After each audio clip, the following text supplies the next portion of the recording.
very interesting about this motorcycle is this did not come off the dealer's showroom. H, our team manager, he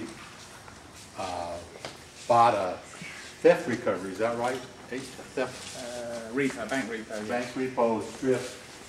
And then he completely went through and designed it to his own desires and specifications. And there's a lot of technical things on it, and it gets an awful lot of attention. And in the sun, you should see the beautiful paint on the tank. You can kind of see the insignia through there. I'll let H tell you about it. It's very fast, and it's very unusual. So H, tell them, and I'll learn something too. Cool. I don't know. What does anybody want to know? How fast it goes.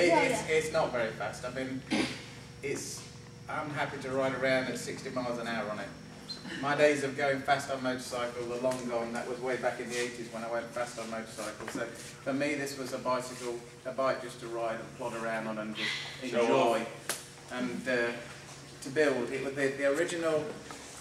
I was at the SEMA show, which is a big car show out in Las Vegas, and I walked around and around there and looked at lots of very cool things to see over there. And I realised that nobody had ever built a rear wheel like this rear wheel. And so I had the idea for the rear wheel that doesn't have an axle across it. And that was the reason I built the motorcycle, was I have this idea, so if I want to do it, I need to make a wheel and build a bike around it. So that was where we started.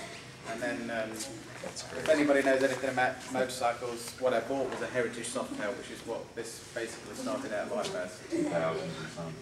07.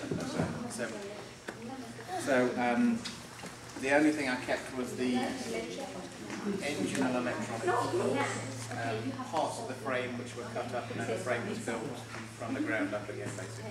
Is this something that you designed yourself? I mean, it's obviously one-off. I had an idea, drew it, shared it up, I didn't mind it, put it into CAD, and then another friend of ours in Detroit machined it up. So, Oil tank with the battery inside. The battery's not inside, right, in the middle of the area. It's just a horseshoe wrapped around the battery. so the whole disc brake is outside of it. That's why. The disc brake was something that actually I really struggled with that. Eventually, this came off of an aeroplane. This is a little pedal jumper aircraft type brake, which is inverted on the inside. Actually, we made this side of the wheel twice because it wasn't until we put it together first and we realised, hang on a minute, I could mount the pulley on the side of the wheel rather than off in the centre, and then I could put a brake inside it. So that was. So we made this side twice. In fact, some other ones laying up on the wall over there. Is this mounted to the wheel?